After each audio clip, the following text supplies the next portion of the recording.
Ashton's dealing with I believe a hammy, so he's going to be a game time decision. Just your thoughts about the Elijah Ward trade request. Yeah, it's part of what we deal with every day. We've had our discussions with Elijah. Trading him is not an option, and we'll just continue working with him. What is his status for this week? Elijah will not play this week. He is in the building. He is excused from meetings, but he's going through a workout and regen regimen over the next 3 days, and he'll rejoin the team on Monday. Is he? Is this a punishment for the outburst? No. It's in my view, whether we agree or not, it doesn't matter. Just to ask him to play a football game with where he is from a mental standpoint wouldn't be fair to him, in my opinion. But that's strictly my decision. Robert, is there also a message maybe to be sent? I mean, you guys have a 3-game winning streak. You've got, the vibes here. You've talked about establishing a culture, and here you have a player who wants out. Is this something that you have to kind of deal with to kind of, tell these guys in the locker room that's not acceptable? No, I think our locker room's fine. It's a rock solid group. We all love Elijah. We all understand the business aspect of it. We all know where his heart is. We all know the character that we drafted. Elijah's a great kid. He is. He's out there. He works his tail off. He does everything that's asked of him. And whether or not people can get out of whack, that's probably a conversation more for him. But he is a very high character individual. And I get that this could look bad, but this is part of it. It's part of what we go through. It's part of our business. But I will stand by that young man every day of the week, and knowing exactly where he is and where he needs to get and where I know he's going to go, and whether or not we lose patience, whatever it is with ourselves or with other people, it's this is one of those cases where, in my opinion, he's going to be a great football player in this league for a long time, and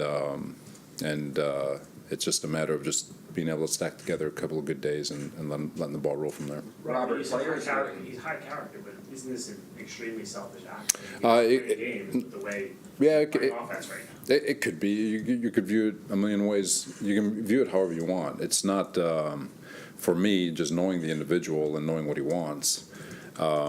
He wants to contribute. He's a competitive kid. He's a competitive man. He feels like he can do more within the offense to help us cross the goal line. And to me, that's admirable. You want your guys to have that type of confidence in themselves where they know that they can do more for the offense. But, we are in a really cool situation where Corey Davis deserves the ball. Garrett Wilson deserves the ball. Breece Hall deserves the ball. So does Braxton Berrios. So does Michael Carter. So do the 2 tight ends. So does Elijah. And Mike LaFleur has done a really nice job in terms of creating a bunch of different personnel packages because of all the guys we have to create different ways to get people the ball and some playing time. And so it's just a matter of continuing to work and trust the direction that we're going. We're young at the skill positions on offense, and it's got a really good chance to grow together. And so from his perspective, I just think he's competitive. He wants more, and that doesn't make him selfish. It just, in my mind, it makes him a competitor. I understand that, Robert, but at the same time, I mean, this players wanting the ball more is no. I mean, I think there's 31 other teams that all have players that are like that, but this has gotten to the point where he wants to be traded. He asked you guys to trade him. So I mean, this isn't just like, oh, I want to contribute more. It's get me out of here if I'm not going to. Yeah, and he's not going to get traded. So it's just something that we got to work with. So. Do you expect Mims to be active this week? Mims will be active this week. How do you move forward beyond this week with him and kind of mend fences? Because you said you're not going to trade him. Obviously, he's upset enough for it to be where it's at. So how do you long-term make sure it doesn't become a distraction or an issue? I go back to the character of the individual. Trade deadline is going to pass here next week, and from there it's a choice to put your head down and grind and work and do the things that you're great at or not. And that's for everybody on the team. That's for me as a coach. That's for every player, whether you're a linebacker, second team D lineman, it doesn't matter. And I know Elijah. Elijah's going to put his head down. He's going to work like he does all the time, just like he's going to this weekend. The work that he's going to put in, and so you know, I'm not worried about him from that standpoint. He's not a bad kid. So. Were you surprised when he reacted the way that he did before practice yesterday, that it wasn't that, because you and Mike had made comments about how you've been talking to him and you had talked to him when it kind of came to that head for you guys, that led to you guys telling him to kind of go home? 20 years in, I'm not surprised by anything. So. What did happen yesterday, though? Nothing. He just, you know, like everything, it gets to a boiling point. He was showed displeasure, and it was just one of those deals where it just felt like it was best for him to just kind of just relax, calm down, take a day, catch your breath, and we'll reconvene at another time. So. I know you said you feel like the locker When he went room home, did you expect him to then ask for a trade? Like when you guys sent him away, was that the response you guys were expecting? All the trade stuff and requests, that's going to be more Joe. For him, eventually, I think Joe will eventually get up here. But. I know you said you feel good about where the locker room is at, but, I mean, this is something that there's going to be talked about and focused on. It's not about winning. So how do you make sure that it isn't a distraction this week and that you guys are ready to play in Denver? Well, we all deal with distractions. It's always going to be. But I think what's cool about our locker room is that they all recognize we're 4-2. They understand the formula at which we've been doing it, and they understand that every week it's been somebody different. Cleveland was the miraculous comeback with Garrett kind of shining. Pittsburgh was Corey shining in the past game. And then the last couple games was defense and our run game. And Zach has shown that in the fourth quarter he can lead a team to come back like we did against Pittsburgh. He's shown that he can handle. So I feel like we've shown a variety of different ways that we can get things done, and playing with I think our locker room knows that. And so I don't think our locker room. Obviously, it's a distraction because you're going to know about it, but I don't think it's a distraction that's taking away from the main thing, which is preparing for the Denver Broncos. Denzel Mims obviously had his trade request earlier this year, but how has he just done things since then and just coming in and producing it? Yeah, he's been coming in and working. You know, he's putting in his work. He's been running the scout team. He's been getting extra reps on with the team, so he's prepared to play. He's prepared himself to play, and he's going to get his opportunity. Will he start? That I'm not sure. It depends on we still haven't finished game planning with regards to first 15 and which personnel grouping will be out there first. So, Robert, on Monday we asked you about Elijah's tweet, and you said you talked to him, and it seemed like you felt like things were good at that point. Are you a little baffled how you got from that point to this point where he's asking out? like I said, I feel like I've seen everything. And I'm sure, and hopefully I see a hell of a lot more moving forward. But